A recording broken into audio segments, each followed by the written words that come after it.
오늘이 올해 마지막 강의가 될 것 같아, 그치? 여러분들한테도 그렇죠. 2017년 마지막 강의를 행정법으로 마무리를 하게 되는. 자, 그래서 올해 마지막 강의가 좋아가지고 내년에 꼭 합격해야죠. 자, 오늘 공부할 영역은 여러분들 교재 제6편 행정구제법. 그래서 이제 크게 제목은 행정구제법 2 이렇게 해서 행정쟁송으로 이제 목차를 정했죠. 우리가 지난 시간까지는 행정구제법 1에서 이제 행정작용으로 국민이 피해를 입은 거 돈으로 물어주는 제도, 우리가 이제 손해전보제도라 그래서 손해배상과 손실보상 제도에 대해서 공부했으면, 근데 그거는 이제 행정작용 때문에 국민이 입은 피해를 돈으로 물어주는 제도고, 오늘 공부할 부분은 행정작용이 잘못됐으니 이 잘못된 작용을 시정해달라, 이렇게 싸우는 절차를 말합니다. 근데 요거의 바탕에 이제 뭐가 있냐면, 행정기관이 나한테 뭔가 불이익한 조치를 했다. 특히 이제 공권력 행사에서 뭐 의무를 부과하고 권리를 침해하는 조치를 했다. 근데 그 위법이다 이렇게 생각이 들더라도 국민은 어떻게 돼? 자기 마음대로 야, 이건 위법이 있으니까 나는 효력을 인정 못해. 마음대로 복종 거부할 거야. 이렇게 할 수 없다는 게 전제가 돼 있어. 그죠? 개인 간에는 상대방이 나한테 뭐 요구하는 게 타당하지 않으면 야, 나 그건 이행 안 해. 이러고 이제 그 효력 인정 못 한다고 안 따라도 되잖아.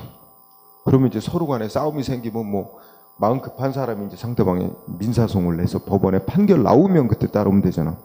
그러나 행정기관이 세금을 부과한다든지 영업정지를 시킨다든지 이렇게 되면 상대방 국민 입장에서는 위법이 있다 하더라도 자기 마음대로 부정할 수 없고 일단은 따르게 돼 있어요. 그걸 이제 앞쪽에서 공정력이라는 효력으로 배우는데, 국가의 행정기관이 하는 이러한 권력적인 법집행 조치에는 특별한 효력으로서 공정력이라는 효력이 있어.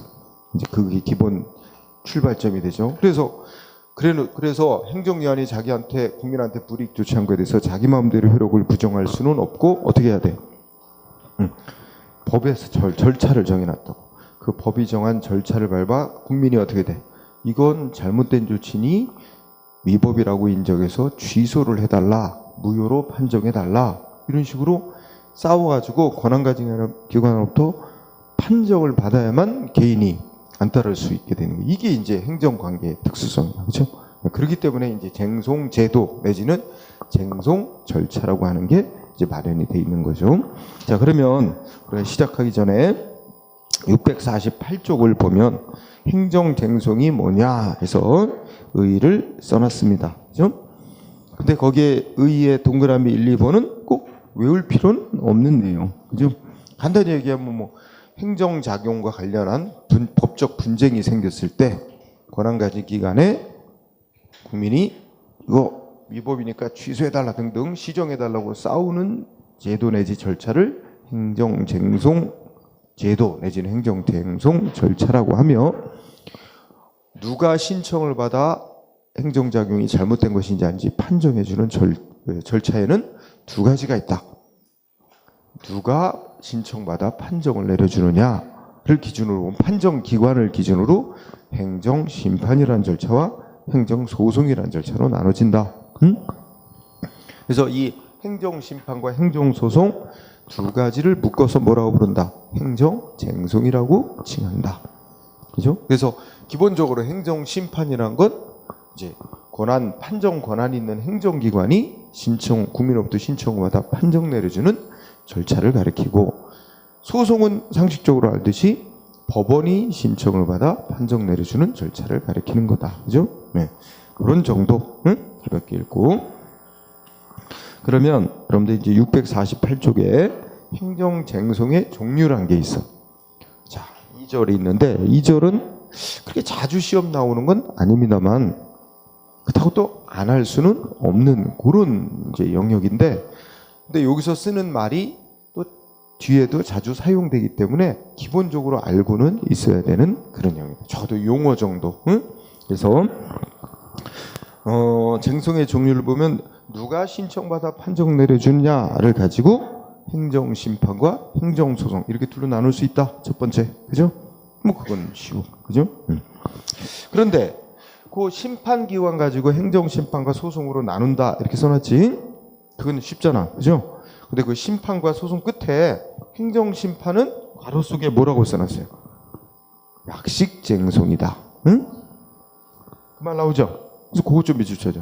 행정심판은 약식쟁송에 해당하고, 그 다음에 소송은 정식쟁송에 해당한다. 그죠?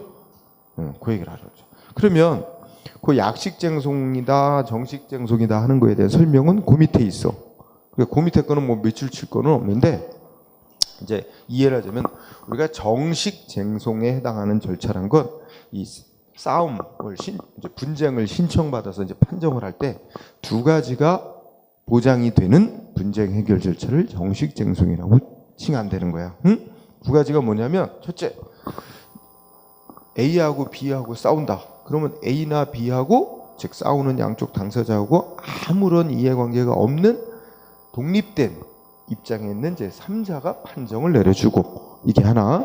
두 번째는 싸우는 양쪽 당사자에게 서로 공격하고 방어할 기회가 보장이 되고, 말로 공격 방어할 기회가 보장이 되고, 이런 분쟁 해결 절차를 정식쟁송이라고 한다는 거야. 응? 두 가지가 보장이 되는 분쟁 해결 절차를, 그런 얘기가 써 있는 거죠. 응? 거기에 딱, 그러니까 그러면 첫 번째 심판기원을 할 때 소송이 그렇단 말이야. 자, 행정소송은 누구하고 싸워? 우리 국민하고 개인하고 싸운단 말이야. 맞아. 행정기관하고 싸워. 근데 아무 이해관계 없는 법원이 판정을 내리니까 첫 번째 요건에 맞고, 또 소송 즉 재판 절차에서는 재판의 기본 원칙이 양쪽 싸우는 당사자에게 법정에 나와서 서로 공격 방어, 말로 공격 방어할 기회를 주고 제3자적 입장에서 법원이 판단을 내리거든. 그죠? 그러니까 이 소송이 전형적인 정식쟁송 절차에 해당한다. 이렇게 말할 수 있어요. 그죠? 그렇다면 소위 행정심판이라는 거는 예를 들어서 여기 인천광역시 뭐 남구청 구청장이 국민한테 불이익 조치했다. 그러면 이제 그 상급 행정기관인 인천시장 산하에 있는 판정기관이 있어. 그 상급 행정기관이 신청을 받아 판정을 해주는데, 즉 판정기관이 행정기관이야. 기본적으로 나한테 불이익 조치를 한 행정기관의 상급기관이긴 하지만 어쨌든 같은 집안에 나하고 싸우는 자의 형벌에 해당하는 자가 판정을 하잖아. 그러니 행정기관이 같은 집안 사람 아니야. 그렇기 때문에 분쟁 당사자하고 완전히 이해관계가 독립돼 있다. 이렇게 보기는 좀 미흡하잖아. 그런 점에서 좀 그 첫 번째 정식쟁송이라고 하기에 첫 번째 요건이 조금 미흡하고, 두 번째 행정심판이라는 절차에서는 이제 양쪽 당사자 다 출석해서 뭐 말로 공격 방어기에 주고 그 들어보고 판정할 수도 있지만, 대부분 많은 경우에 제출된 서류만 갖고 판정기관이 판정을 해요. 많은 경우. 그러니까 이 당사자 모두에게 공격 방어기에 이런 기회가 완벽히 보장되는 거 아닙니다. 말로 공격 방어할 기회가. 그런 점에서 정식쟁송이 갖춰야 될 두 번째 요건도 좀 미흡해. 그런 점을 지적하는 거예요. 자, 그래서 우리가 쟁송 절차 가지고 약식쟁송, 정식쟁송 그렇게도 나누는데 그거를 물어본 일은 없다. 응? 그럼 뭘 물어보냐? 행정심판은 약식쟁송으로 분류가 되고 행정소송은 정식쟁송으로 분류가 된다. 그걸 이해하면 되는 거예요. 응? 그 다음에 우리가 이제 또 자주 쓰는 말로 쟁송 대상, 이번엔 세 번째 항목 보죠. 쟁송 대상 가지고 항고쟁송, 당사자쟁송 이런 말이 나와. 응? 근데 항고라는 말이 벌써 뭔가 대항에서 싸워요. 그죠? 근데 그것도 특히 국가가 공권력 행사한 조치에 대해서 이미 국가의 행정기관이 법을 한번 해석해서 이 법대로 하면 이렇게 되는 거야 하고 이제 국민한테 무슨 집행 조치를 하잖아. 1차적으로 법 집행 조치가 한번 했어. 근데 그게 잘못됐다고 국민이 한 번 더 치받아 싸우는 거야. 그걸 항고쟁송이라고 합니다. 이미 법 해석 집행한 조치에 대해서 뭐 해달라는 거야? 재심사 판정해달라. 이렇게 싸우는 거를 항고쟁송이라고 합니다. 응? 그래서 대표적인 게 뭐 행정조치 잘못됐으니까 위법이니까 취소해달라. 이게 가장 대표적인 겁니다. 그래서 행정심판에서는 취소심판이라고 부르고 소송에서는 취소소송이라고 부르는데 어쨌든 그게 잘못된 조치 취소시켜달라. 이렇게 싸우는 거거든. 이런 게 가장 대표적인 항고쟁송. 한편 당사자 쟁송이라는 거는 국민과 국가가 대등한 입장에서 서로 간에 행정법상의 권리 의무 관계를 다투는 건데, 예를 들어서 이제 내가 공무원 신분을 가지고 있는 자라는 걸 인정해 달라. 국가가 나한테 뭔가 법 집행해가지고 뭔가 불이익 처분을 한 걸 시정해 달라는 게 아니고, 내가 국가하고 사이에 내가 무슨 권리가 있으니 그 권리를 이행해 달라. 권리가 있고 상대 국가는 의무가 있으니 그 의무를 이행하라. 이런 식으로 이제 법원에다 신청하는 거야. 이행하라고 판결 내려달라. 응? 아니면 아주 여러분들 쉬운 예로, 여러분들이 공무원이 됐잖아. 그럼 열심히 일했어. 그럼 뭐 받을 권리가 있느냐? 공무원은 월급 받을 권리가 당연히 있어요. 일을 했으니. 근데 월급이 안 나와. 월급을 안 줘. 아니면 월급을 줬는데 못 받은 게 좀 있어. 그거 더 달라고. 못 받은 거 있으니까 달라고 청구한다? 그럼 어떻게 돼? 이거는 공무원 너한테 월급을 못 줘 하는 그 거부 조치를 갖고 싸우는 게 아니고, 내가 애초부터 국가하고 사이에 월급 받을 권리가 이미 있는데 왜 국가는 의무를 이행 안 하느냐, 이행 안 하느냐. 내 권리를 실현하기 위해서 국가를 상대방으로 해서 국가는 나의 권리를 실현해라, 즉 의무를 이행해라. 바로 국가를 상대로 바로 의무 이행하라고 청구하는 겁니다. 즉 간단히 비교하면 당사자 쟁송이라는 것은 이미 행해진 조치를 시정해달라고 싸우는 게 아닙니다. 이미 나하고 국가 사이에 무슨 권리 의무가 이미 발생이 돼 있는 상태에서 그 권리를 실현하기 위해서, 또는 내가 무슨 권리가 있다는 걸 인정하는, 확인해주는 판결을 해달라, 또는 내가 무슨 공무원의 신분을 이미 갖고 있다는 걸 인정해달라, 이런 식으로 이제 그걸 법원의 판결을 통해서 확정을 받으려는 거지. 그지?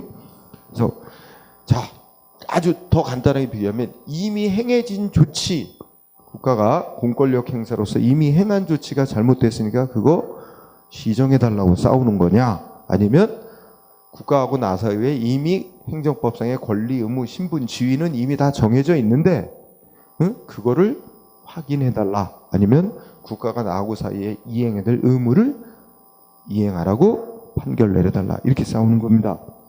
그죠? 그런 차이가 좀 있다 하는 얘기를. 그래서 우리 표현이 당사자 쟁송이란 말에 그 문장 갖고 읽으면 추상적이라 얼른 이해가 안 돼. 그래서 한번 같이 읽어보자. 당사자 쟁송이란 대등한 당사자 간의 우리 공법상 법률 관계, 좁혀서 얘기하면 행정을 둘러싼 권리 의무 관계 형성 내지 존부. 그러니까 내가 국가하고 사이에 권리가 있는지 없는지, 또는 권리 관계가 존재하는지 아닌지, 이런 거에 대해서 판정 좀 내려달라, 확인하는 판정 내려달라, 뭐 이런 거 싸우는 거라 이거지. 그래서 꼭 외울 필요는 없고, 공무원 지위 확인 소송 이런 거 정도로 들어볼까요? 자, 여기 또 뒤에 얘기하니까 그 정도로 합시다. 그 다음에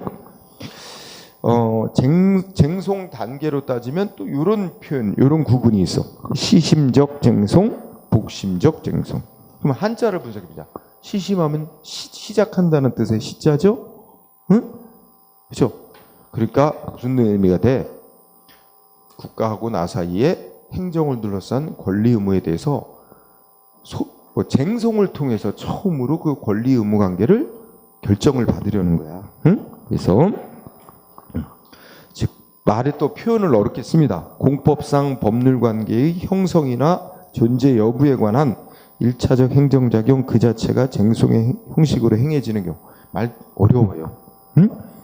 말 되게 어려워. 이 말로 이해하려고 그러면 힘들지. 그러니까 조그맣게 말한 이것도 이렇게 연결해. 시심적 쟁송에 해당하는 게 끝에 뭐라고? 당사자 쟁송이다. 즉 국가하고 나 사이에 대등한 관계에서 국가하고 나 사이에 무슨 권리나 신분, 지위 있다 없다 이런 걸 쟁송 절차를 통해서 확인받으려는 거예요. 그러니까 이거는 이미 행해진 조치. 여기서 자 조금 아까도 그런 얘기를 했어. 행정기관이 일단 법을 해석해서 1차적으로 법을 집행한 조치. 이게 잘못된 거 아니냐?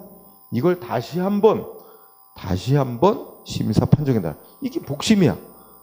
복심은 재심사해달라는 거지. 근데 시심은 재심사해달라는 게 아니고 처음으로 국가하고 나 사이에 권리가 있느냐, 의무가 있느냐, 신분이 존재하느냐 이거 자체를 응? 뭐 예를 들면 재판을 통해서 확인을 받으려는 그런 절차를 시심이라고 부르는 거지. 응? 복심은 이미 행해진 조치 한 번 더 재심사해달라. 그죠? 응? 그래서 그러면 여기도 복심은 어떻게 돼? 항고쟁송이 여기에 속합니다. 응? 항고쟁송. 그러니까 그거는 연결해둬야 돼. 자, 자유롭게 시심적 쟁송에 속하는 거는 뭐라고? 당사자 쟁송. 복심적 쟁송에 속하는 건 뭐라고? 항고쟁송. 항고쟁송은 복심, 당사자 쟁송은 시심. 요거는 연결해 놓을 수 있어야 돼. 그래서 아주 드물지만은 문제가 어떤 거 나와? 다음 중 행정쟁송의 종류 내지 유형을 올바르게 연결한 것은 이렇게 놓고 이런 걸 항고쟁송, 당사자쟁송 이런 식으로 짝짓고 고르라는 문제 유형이 가끔 나왔어요. 응? 그거 좀 알아두고 그 다음에 마지막으로 쟁송의 목적에 따라서 주관적 쟁송, 객관적 쟁송. 여기서 주관적 쟁송은 개인이 자기 이익을 구제받기 위해서 신청해갖고 판정을 구하는 것을 말합니다. 그래서 주관적 쟁송은 개인의 권리 이익 보호 목적으로 싸우는 쟁송을 주관적 쟁송. 응? 그럼 상식적으로 다 그러지 않느냐? 대부분 그렇습니다. 그러나 뭣도 있어요. 객관적 쟁송도 있어. 객관적 쟁송은 말이 길게 써 있지만 아주 간단히 얘기하면 개인의 이익을 구제받기 위해 싸우는 절차가 아니고 공익을 목적으로 싸운다 생각하면 돼. 공익. 응? 자기의 이익을 구제받기 위해 싸우는 게 아니라 공익을 위해서 싸우는 절차, 쟁송 절차를 객관적 쟁송이라고 부릅니다. 응? 응. 그래서 행정의 적법 타당성 확보 또는 공익 실현 이렇게 했는데 그냥 기억나기 좋은 건 공익, 즉 개인의 이익 구제 목적이 아닌 거죠. 그러면 우리나라에서는 원칙적으로 쟁송, 즉 소송 같은 거 말하면 기본적으로 개인의 이익 구제를 목적으로 싸우는 소송, 즉 그런 주관적 쟁송을 원칙으로 인정합니다. 다만 개인의 이익 구제 받기 위한 목적이 아니라 공익을 목적으로 싸우는 그런 쟁송은 예외적으로만 허용하고 있어요. 그것도 법에서 특별히 허용하는 규정을 두고 있을 때 안에서만. 그래서 밑에 그 얘기 써놨죠. 주관적 쟁송, 객관적 쟁송 해놓고 밑에 당구장 표시. 자, 우리나라는 뭘 원칙으로 삼는다? 개인의 이익 구제를 목적으로 싸우는 쟁송, 즉 주관적 쟁송을 원칙으로 인정하고, 그 다음에 객관적 쟁송은 법이 특별히 규정하고 있을 때 안에서만 예외적으로 허용하는, 인정하는 그런 태도를 우리 법 제도는 취하고 있습니다. 그래서 두 번째 줄 끝에 괄호 속에 우리나라에서 객관적 쟁송은 열기주의를 채택하고 있다 이렇게 말할 수 있다. 열기주의란 말이 저 앞에 통치행위할 때 잠깐 나왔지. 법에서 특별히 소송 같은 거 가능하도록 규정이 있을 때만, 열거돼 있을 때만 가능한 거야. 그죠? 그래서 우리 나중에 또 공부하겠지만 우리 구청에서나 또는 시에서나 무슨 도에서 예산을 엉뚱한데 낭비했다. 그러면 어떻게 돼? 개인이 자기 이익 침해를 구체적으로 받은 건 없어도 왜 국민의 세금을 엉뚱한데 낭비하냐? 이래가지고 그거에 대해서 그 예산 낭비 조치에 대해서 법원에 신청할 수 있어요. 이거는 위법 부당하게 예산을 사용한 거다. 이거 판결 내려주고 그거 다시 환수해서 징수하도록 하고 이렇게 판결 내려달라 이런 청구를 할 수 있어요. 그런 걸 우리 지방자치법이라는 법에서 주민소송이라는 이름으로 그렇게 일정한 요건에 해당되면 주민들이 자기 이익 침해한 거 받은 거와 상관없이 법원에 소송을 낼 수 있도록 그런 규정이 있어요. 그렇게 법에서 예외적으로 허용하고 있을 때만 하고 있습니다. 그래서 요 파트는 그렇게 이제 그런 정도로 기본 용어 익히고 이렇게 연결하는 거 정도 그렇게 하면 될 것 같아요. 자, 구체적으로 649쪽에 이제 제 3절 행정 심판 절차와 행정 소송 절차 비교가 있는데 조금은 더 중요하다. 응? 앞에 이제 2절보다 조금 더 중요한데 그만큼 빈도가 조금은 더 높단 말이야. 그렇다고 해서 또 뭐 아주 많이 나오는 건 아닌데 어차피 뒤에 행정 심판과 행정 소송을 공부를 하면 당연히 알게 될 것이고 알아야 될 내용인데 여기서는 이제 그걸 개괄적으로 두 개를 비교를 해놓은 거죠. 그래서 이제 비교하면 항상 공통점이 뭐고 차이점이 뭐냐. 그런데 공통점 무지 많아요. 거의 행정심판과 행정소송의 공통점은 한 80% 이상은 비슷합니다. 응? 비슷한데 약간의 20% 정도가 좀 차이가 있어요. 예.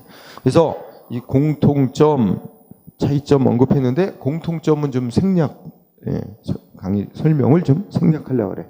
그럼 여러분들이 뭐 지금 진도 나가면서 여러분들 한번 읽어보고 또 뒤에 행정심판 소송 공부한 뒤에 다시 복습할 때 보면은 무슨 말인지 알 거예요. 응? 자, 차이점에다가 조금 포인트를 둡시다. 우선 차이점은 누가 판정하느냐를 가지고 구분하는 거 아닙니까? 행정심판과 소송이란 행정심판은 권한 가진 행정기관이 판정 내려주는 거고 소송은 법원이 판정해 주는 거고 두 번째 행정심판과 소송 모두 공통점 중 하나는 국민의 권리이익을 구제해 주기 위한 절차라는 거. 응? 그러니까 뭔가 잘못된 행정조치 때문에 피해를 당한 국민이 그 행정조치 취소해달라, 무효로 판결해달라 이래가지고 판정해달라고 신청해서 구제받는 절차야. 국민의 권리 구제를 위한 절차라는 점은 공통점이 있지만 여기서는 주된 역할이 뭐가 있느냐. 행정심판은 행정부 안에서 하급 행정기관이 국민한테 한 조치에 대해서 상급 행정기관이 판정을 내려줌으로써 이거 혹시 잘못된 조치라면 자율적으로 시정을 하려는 데 목적이 있어. 응?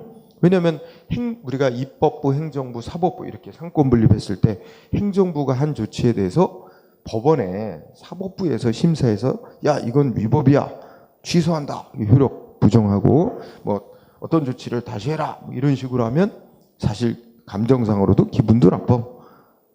그죠? 즉 그 사법부가 행정부에게 지시 명령, 그죠? 사법부의 다른 국가기관으로부터 간섭을 받는 거잖아. 그런 측면에서 기분 나쁠 수도 있고 그렇기 때문에 다른 국가기관에 의해서 간섭, 통제받기 전에 행정부 자체 내에서 스스로 다시 한번 재심사를 함으로써 자율적으로 시정할 수 있는 기회를 갖도록 하는데 주된 기능이 있어요. 응? 반면에 소송은 국민의 이익 구제에 보다 초점이 있는 거예요. 권익구제. 상대적으로. 응? 둘 다 국민의 권리 구제도 목적으로 하긴 하는데 주된 초점은 어디에 두느냐. 이게 좀 차이가 있다는 거고. 자, 뭐 성질은 뭐 생략하도록 하겠습니다. 자, 쟁송의 종류 또 이제 공부하겠지만 우리 행정심판이라는 이 절차, 쟁송 절차에 대해서는 행정심판법이라는 법이 만들어져 있어서 다른 법에 특별한 절차가 없는 한은 그 법에 따라 하도록 돼 있어요. 그래서 행정심판법.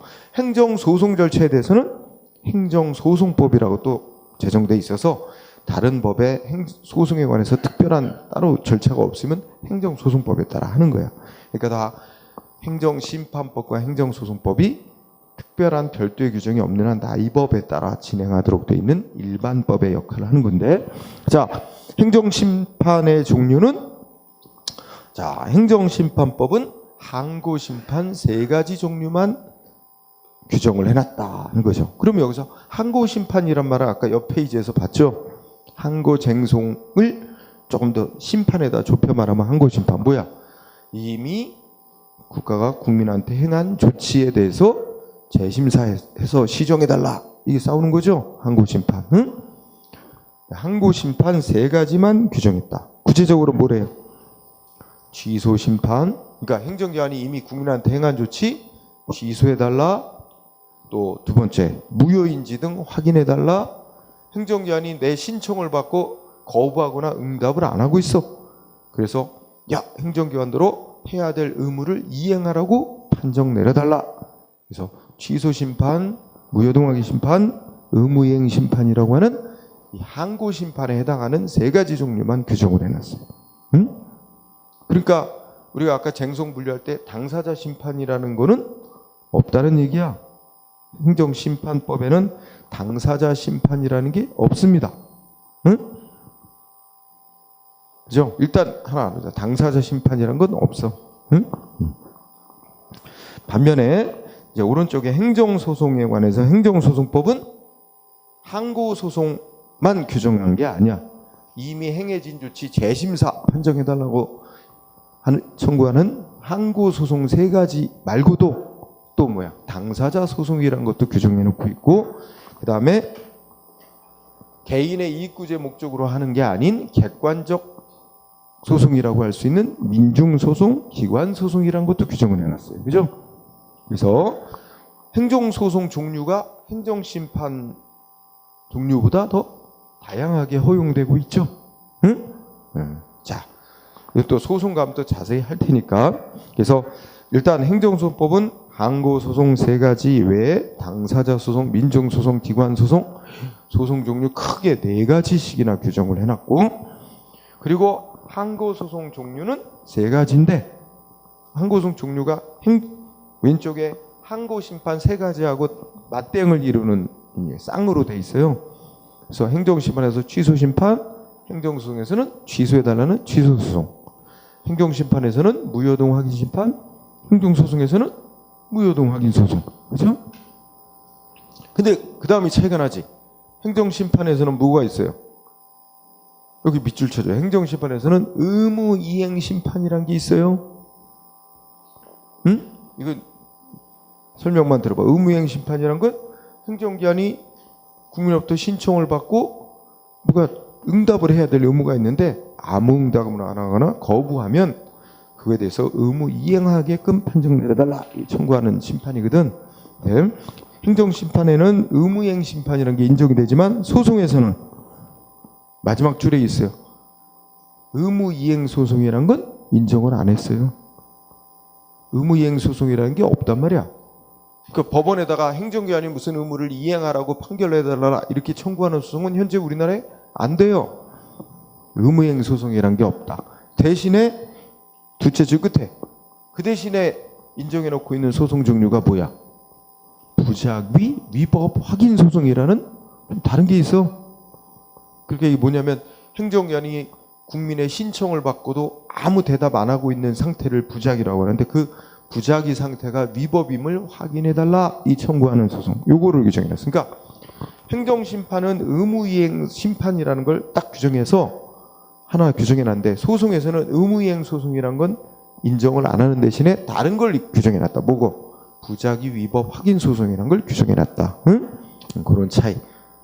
일단 지금 완벽히 이해 못해도 또 공부하니까 일단 이제 개괄적으로 비교하는 겁니다. 그 다음에 판정 범위. 이것도 알아두자. 자, 우선 소송은 법에 위반된 조치냐 아니냐, 즉 위법한 조치냐 아니냐만 심사 판정을 합니다. 응? 그래서 위법 여부만 판정해준다 그랬잖아. 응? 근데 반면에 행정심판은 어때? 위법인 조치냐 아니냐, 위법 여부도 판정해주지만 부당한 조치였느냐 아니냐도 판정해줘요. 그러면 우리가 이제 부당이라는 거는 법을 위반한 거, 위법은 아니지만 그 상황에 타당한 조치가 아닌 걸 했을 때, 응? 그 상황에 적합하게 딱 맞다라고 볼 수 없는 조치란 거예요. 그렇다고 법을 위반한 정도까지는 아니고 조금 약하긴 하죠.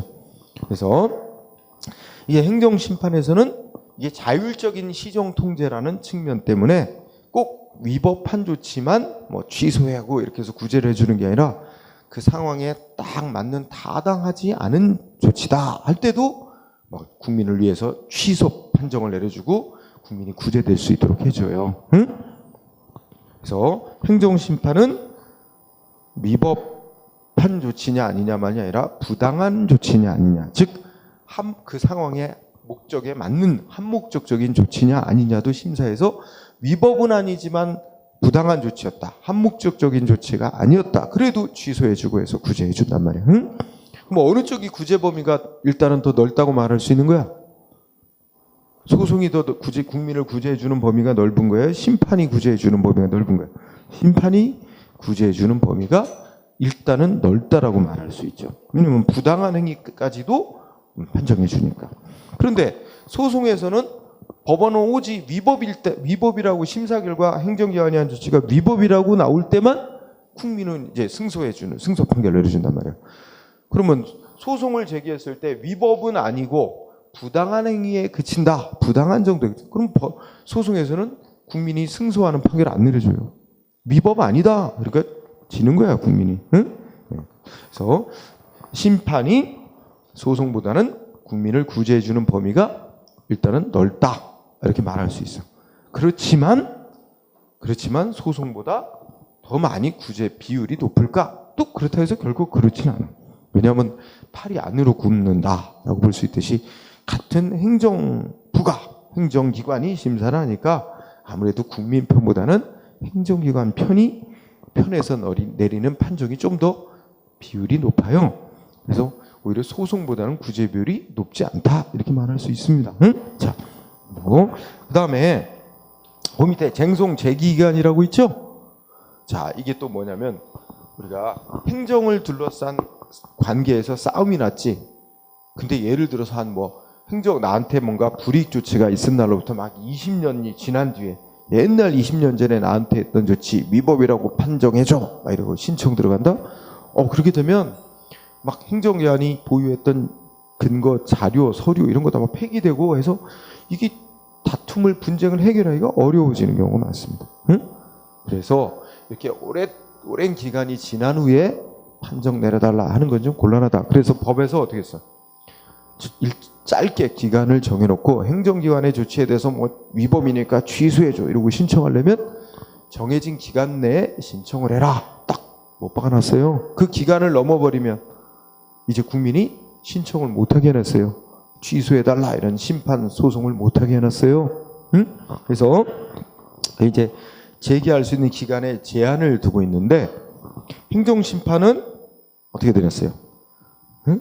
처분이 있음을 안날로부터 90일 이내 알았다면 자기한테, 예를 들어서 영업정지 처분이 행해졌다, A라는 사람에게. 그러면 A는 영업정지 처분이 있었다는 걸 알게 된 날로부터, 법조문 용어는 알게 된 날로부터 돼 있지만 예전에는 안날로 돼 있어서 그 의미는 변한 게 없으니까 그냥 양쪽 소송하고 맞추느라고 똑같이 해놨어.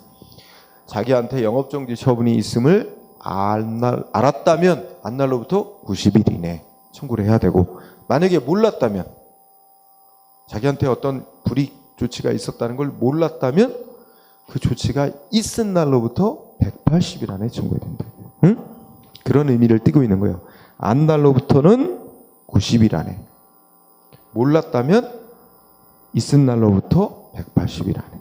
둘 중에 뭐라도 먼저 지나면 청구 못해요. 끝났어. 청구해봐야 판정기관이 어떻게 돼? 심판기관이 다 알아서 따져봐요. 기간 지났네? 이거는 심사 거부, 요건 못 가졌다고 거부합니다. 응? 소송도 비슷하죠? 안 날로부터 90일은 똑같아요. 근데 있은 날로부터 얼마야? 소송은 1년. 그죠? 그게 차이가 나는 거죠. 안 날로부터 90일은 동일한데 있은 날로부터가 차이가 납니다. 소송이 조금 더 길죠? 어쨌든 그 90일과 180일, 90일과 1년 둘 중에 뭐라도 먼저 하나의 기간이 지나면 다른 하나의 기간이 남아있어도 청구 못하게 된다. 그건 뒤에 또 얘기할 거예요. 그 다음에 심리 절차. 심리 절차라는 거 여러분들이 위법인지 아닌지 심사하는 거 말하는 거예요. 그죠? 심사할 때 절차에 있어서 뭐가 원칙이냐? 자, 행정심판은 첫째 줄에 구술심리 또는 서면심리. 이거 밑줄 쳐주세요. 구술심리, 서면심리. 그럼 구술심리가 뭐겠어요? 말로 공격 방어 기회 주고 들어보는 거. 그죠? 서면심리는 제출된 서류만 갖고 심사하는 거. 근데 행정심판에서는 어떻게 하게 돼 있어? 구술심리로 하든지 또는 서면심리로 하든지 둘 중에 아무 방식으로나 할 수 있도록 돼 있어요. 즉 판정기관이 서면심사만으로 판정할 수도 있고 당사자에게 말로 주장하고 공격 방어할 수 있는 기회 주고 들어보고 할 수도 있고 그 누가 알아서 하게 돼 있어? 판정기관이 선택을 해서 할 수 있게 돼 있어요. 일단 규정은 어떻게 돼 있다고? 구술심리 또는 서면심리 어느 방식으로든지 할 수 있게 돼 있어요. 근데 현실에서는 대부분 행정심판은 서류만 갖고 심사 판정을 하는 일이 대부분이에요. 응? 어쨌든 규정은 둘 중에 어느 한 가지 방식으로 선택을 해서 할 수 있게 돼 있습니다. 응? 그 다음에 비공개주의 원칙. 그러니까 이 심사 과정은 공개를 안 합니다. 비공개로 진행하는 걸 원칙으로 택하고 있다고 봅니다. 반면에 재판, 소송은 모든 재판은 공개리에 진행을 하는 게 원칙입니다. 요새 우리 박근혜 대통령 재판에 법정에 안 나오죠? 그래서 뭐 재판에 차질이 있어지는데 재판에 일반 사람들 방청합니다. 그런 상태에서 재판을 진행하죠. 그러니까 원래 모든 재판은 대원칙이 공개리에 재판하는 겁니다. 소송 재판은 공개주의 원칙이고 말로 공격 방어기에 주고 들어보는 겁니다. 그래서 구술 심리로 진행하는 게 원칙입니다. 그런 차이가 있어요. 그 다음에 판정 내용에 있어서 자 여기서 두 번째 줄에 잡자. 적극적 변경이라는 게 가능하냐 불가하냐 이거 차이를 잘 보세요. 적극적 변경. 그래서 행정심판에서는 적극적 변경이 가능하단 말이야. 근데 소송에서는 적극적 변경은 못한단 말이야. 그럼 여기서 적극적 변경이란 게 뭐냐? 예를 들어보겠어요. 자, 예를 들어서 행정기관이 허가 취소하는 처분을 했어요. 어떤 사람한테 당신 의무 위반했으니까 영업허가를 취소한다 하고 조치를 했어. 자, 행정심판에서는 어떻게 할 수 있을까? 만약에 영업허가 취소 처분이 너무 가혹하다. 상대방 위반 정도에 비해서 너무 가혹한 비례원칙에 위반하는 과잉 조치였다. 인정을 해준다면 행정심판에서는 어떤 판정을 내릴 수 있어? 허가 취소 너무 과하니까 이거 취소한다. 없애버립니다. 없애버리면서 뭐로 바꿀 수 있어? 영업정지 3개월 조치 적정하다. 그래서 이게 적정하다고 생각되는 다른 조치로 직접 변경하는 거예요. 영업정지 3개월이 적정하다. 3개월 영업정지 처분으로 변경한다. 이렇게 판정을 직접 내릴 수가 있어요. 판정기관이. 이런 걸 뭐라 그래? 원래 행정기관이 했던 조치를 적정하다고 생각하는 다른 조치로 변경하는 판정을 내려주는 거 있지. 이걸 적극적 변경이라고 그래. 이게 가능해요. 그런데 행정소송에서는 법원이 판정하죠. 법원은 어떻게 할 수 있어? 저 행정기관이 영업허가 취소시킨 조치가 가혹하다. 너무 과잉이다. 이렇게 생각이 들어도 얘는 행정기관이 아니거든. 그러니까 직접 적정한 행정조치로 직접 해줄 수가 없어요. 다만 여기서는 어떻게 해야 돼? 영업허가 취소 처분은 너무 가혹하니까 너무 지나치게 그러니까 예를 들어서 이제 판결이 지나치게 가혹함으로 어떻게 해야 된다? 함으로 취소한다. 이것만 판결합니다. 지나치게 가혹함으로 원래 영업허가 취소 처분은 취소한다라고 판정해줘. 그러면 이제 행정기관이 영업허가 취소 처분했던 건 판결로서 없어진 거예요. 그럼 판결의 취지에 따라서 행정기관은 다시 해야 돼. 그럼 판결의 취지는 너무 가혹한 조치였다는 거지. 따라서 행정기관은 어떻게 했어? 판결에 따라서 적정한 보다 약한 조치로 바꾸는 조치를 다시 해야 되겠죠. 그건 행정기관이 그에 따라서 하는 거고 법원이 할 일은 이렇게 행정심판처럼 적정하다고 생각되는 조치를 직접 바꿔줄 수는 없어요. 바꾸는 판정은 못 내려. 그래서 소송에서는 적극적으로 변경하는 판정은 못 내립니다. 이렇게만 할 뿐이다. 이렇게만 판결을 내릴 뿐이고 판결에 따라서 행정기관이 다시 하도록 유도할 수 있을 뿐입니다. 그게 적극적 변경이 되고 안 되고. 그 다음에 이제 임시처분 또는 가처분이라고 하는 게 있는데, 이거는 이제 판정이 이제 국민이 이거 잘못된 조치다. 특히 이제 어느 때 문제가 되냐면 국민이 자기한테 뭔가 이익이 되는 조치를 해달라고 신청을 했거든. 근데 행정기관이 거부했어. 그래갖고 행정심판을 청구했어. 그러면 이 거부한 조치 잘못됐으니까 판정해달라. 뭐 해달라? 아까 우리가 배운 거에 따르면 내 신청에 대해서 내 신청한 대로 해줘야 될 의무가 있는데 거부한 건 위법이니까 의무 이행하라고 판정해달라. 이런 식으로 청구할 거예요. 그러면 심사 결과 얘는 요건 다 갖췄고 신청한 대로 해줘야 될 의무가 있는데 행정기관이 거부한 건 잘못이다. 해줘라 하고 명하는 판정을 내릴 수 있어요. 근데 그 판정 나오려면 또 시간이 꽤 걸려요. 판정까지. 근데 그 시간 동안에 상대방은 너무 가혹한 피해를 당할 수가 있어. 판정 절차가 이제 좀 시간이 걸리니까 그동안에 상대방 아주 엄청난 피해가 생길 수도 있어요. 나중에 이기더라도 회복 불가능한 그런 큰 피해가 생길 수도 있어. 그런 걸 막아주기 위해서 일단 최종 판정 내려지기 전까지 임시로 상대방한테 이익이 되는 조치를 임시로 결정 내려주는 게 있는데 그게 가처분, 임시처분이라고 하는 겁니다. 그래서 행정심판에서는 그걸 해줄 수가 있게 돼 있어요. 임시처분이란 걸. 근데 행정소송에서는 그걸 못 해주게 돼 있어요. 그게 법에도 규정이 없고 우리 대법원도 안 된대요. 법에 규정이 없는 이상. 그래서 임시처분이란 건 다 가능하고 안 되고 이건 차이가 있어요. 자, 그 다음에 마지막 논점에 판정의 실효성 확보라는 제목을 달았죠. 그러면 여기서 행정심판에서 예를 들어 이거 한번 보자. 자, 국민이 뭐 예를 들어서 허가해달라고 신청을 했다고 칩시다. 근데 행정기관이 거부했어. 행정기관이 거부 처분했어. 거기에 대해서 행정심판을 청구하면 행정심판에서 어떻게 할까? 뭐 해줘라. 그러니까 예를 들어서 허가해주라 이런 판정을 내릴 수가 있어요. 이런 판정을 내렸어. 그러면 어떻게 돼? 허가해주라 판정 내리면 행정기관은 이제 판정대로 따라야 됩니다. 그래서 허가를 내줘야 돼요. 그런데 행정기관이 허가를 안 내줘. 판정에 안 따라야 될 의무가 있는데 그러면 어떻게 할까? 그러면 이게 이제 허가해주라 판정했는데 그러면 이걸 뭐라고 표현하면 재처분 의무가 있다 그래요. 이게 뭐냐면 이제 여기서 허가 신청 받고 예를 들어서 우리 여기 인천광역시로 따지면 구청장이 거부했어요. 신청을 받고.